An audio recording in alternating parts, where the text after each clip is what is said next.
If you gave somebody a VP title when they're a director, or you gave them a COO title when they're a director and not even a VP, it's actually not their fault that they want more money. It's your fault as a leader. And I see this so often with companies. Prior to 2000, to get a C-level title, you had to be a major player at a major company. Back in the late 90s, what was the title that everybody at a bank was getting? VPs. Everybody's VP. You're a VP and it was like freaking Oprah. And you're a VP and you're a VP. And you know why they did it? Because the internet was starting in 1995 and emails were being exchanged and people were mass marketing. And to get in the doors, a VP title got you in the door. So the banks recognized for sales and marketing purposes, give everybody, now, if you were like operations, you didn't get a VP title. If you were IT, but anybody like sales and front revenue generating, they all got VP titles. Around changing titles and changing pay plans, it's funny, when Randy was actually working with a company called Blue Grace Logistics, I was working with Bobby and a couple of the others on the leadership team to retitle the entire organization. I don't know if you remember when that happened, but they had about 700 employees. And during the 4 years that I coached them from about 40 people up to about 600 employees. At one point, they even raised $255 million from Warburg Pincus. Like, it was a substantial growth that they went through. When they got to about 600 people, I was chatting with Bobby, their CEO, and he said, we have a problem.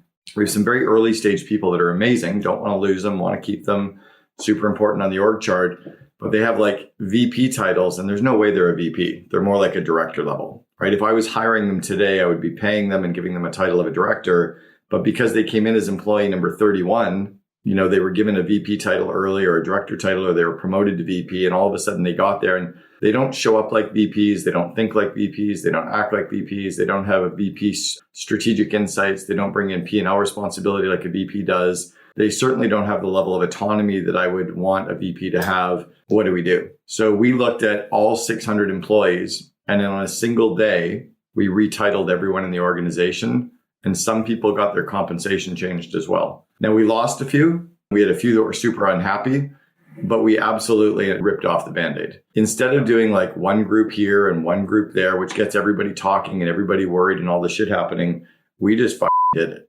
And some people's titles stayed exactly the same. Some people's titles went up. Some people's titles went down. And we explained it in a way that made people understand. This is going to happen once. It's happening because of the way that we grew over the last 4 years. We got sloppy with giving away titles in the early days. And here's how titles are set now. So the titles they were kind of given a framework for what the titles needed to be.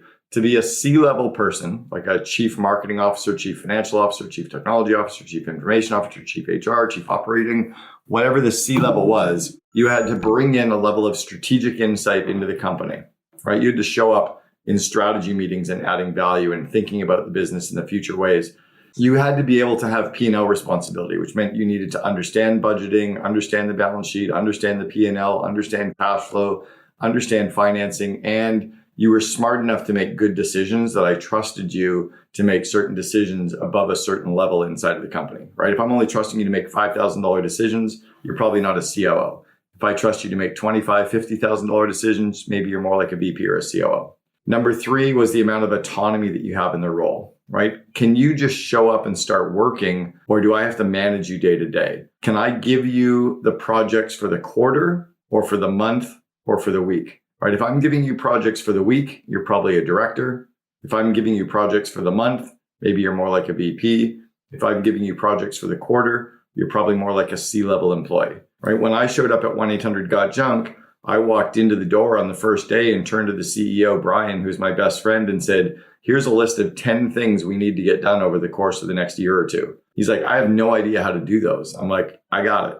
You just run IT and finance. I'll do this. So here was me showing up, telling him what to do, showing him that I knew how to do it, and him kind of going, go for it. That was more of a true COO. In terms of pay, the pay that you're giving should be tied to those 3 things, as well as the next 2 things, the roles and responsibilities that they have day to day, and what metrics they're accountable for in the business day to day. If the roles and responsibilities don't stack up to a whole bunch of money, don't pay them a whole bunch of money. I think as Gen Y and Gen X, Gen X and baby boomers kind of started getting sloppy over the last 15 years and starting to pay a little bit more. We also got sloppy in over hiring people. So often we bring in too many people into the company. It's kind of like if I went to Nick right now and said, Nick, I need to run a $200,000 marketing campaign. to sell more of your playground equipment, Nick would sit me down for an hour and make me explain to him where the $200,000 was going and what kind of return we'd get. And can we buy it another way? He'd have 50 different conversations for me about spending that 200 grand. But if I came to Nick and said, we need to hire 3 more customer service people, here's why, he'd probably say yes in about a minute and a half, which is crazy because that's still $200,000 that he only took a minute and a half to make me pitch him. And I think companies can pay more to their good people and get rid of a couple of their C players and not even need to replace them. I think so often we worry about overpaying someone when we should pay the A players really fairly. We should pay the B players really fairly, and we should get rid of the C players completely because the A's and B's will do all the work that the C's were probably not really getting done anyway. And we can take some of that money we are paying the C players and up-level our team. So those are some of my thoughts around the retitling and the recomping. The recomping, you also need to look at the compensation of people based on the areas that they're in. Andrew and Farron, you're operating in Mexico. I did some research around it. The Mexican salaries are 6 to 7 times less than they are in the heart of the USA. So that means if somebody's in California getting paid to be a director of operations and they're getting paid 150 grand, you can probably get a similar one for about $30,000 in Mexico. So if you're paying somebody in Mexico 120 grand, that's like a $600,000 person in the US. So you need to be able to have those conversations with your people, and we need to learn to say no. I think as leaders, we struggle with conflict. It's why it's one of the core modules in my Invest in Your Leaders course is I want people to actually be able to take a look at a conflict situation and learn how to say no in an elegant way. No because of, and then showing the comp, showing comparables, showing the roles and responsibilities, kind of laying it all out. Now, what your employees are going to do is they're going to go on Glassdoor and Indeed, and they're going to look what a COO gets paid, but they're not a COO, but then don't give them the title. If an employee is going online and looking at comparables based on a title, you created the problem, not them. If you gave somebody a VP title when they're a director, or you gave them a COO title when they're a director and not even a VP, it's actually not their fault that they want more money. It's your fault as a leader. And I see this so often with companies. Prior to 2000, to get a C-level title, you had to be a major player at a major company. Back in the late 90s, what was the title that everybody at a bank was getting? VPs. Everybody's VP. You're a VP and it was like freaking Oprah. And you're a VP and you're a VP. And you know why they did it? Because the internet was starting in 1995 and emails were being exchanged and people were mass marketing. And to get in the doors, a VP title got you in the door. So the banks recognized for sales and marketing purposes, give everybody. Now, if you were like operations, you didn't get a VP title. If you were IT, but anybody like sales and front revenue generating, they all got VP titles. And I saw that because my roommate, who was 26, came home and was a vice president of whatever derivatives at Bear Stearns. I'm like, and he goes, yeah, everybody's a VP. That's when it started to get sloppy. Around 98, 99, we started giving away equity in lieu of compensation, meaning we were giving stock options instead of salaries, instead of comp. So the .com started to give away equity and stock options instead of paying big salaries to really big people. When the stock market crashed in September or October of 2000, all of a sudden, what do the employees want? I want to get paid because my options are underwater. I need to get paid here right now, right? I can't even buy put options to monetize the fact that my freaking options are under. Like, I want you to pay me. So now we started to pay them and we started to give them big titles to make them feel good.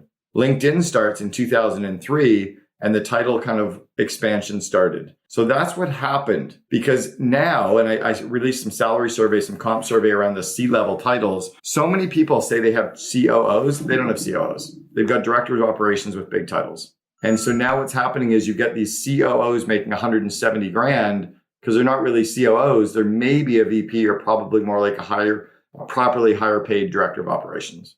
You need to be able to have these discussions with your employees to rip off that Band-Aid and retitle everybody all at once, which probably means some C-level people being titled as directors, and they got to get off their high horse and realize that's what they are, and saying, by the way, you're a director and you're paid really well for that. But then there's kind of like the 3-dimensional chess game happening where you have to manage some of their emotions. So many things could have been automated. The recruiting team didn't need to spend too much time collecting information on replica roles, right? There's a lot of items like that, and it's just really getting to understand who is doing what. I'm kind of a nerd on the back end of it all, and so I already knew a lot of these tools, workflows, automations,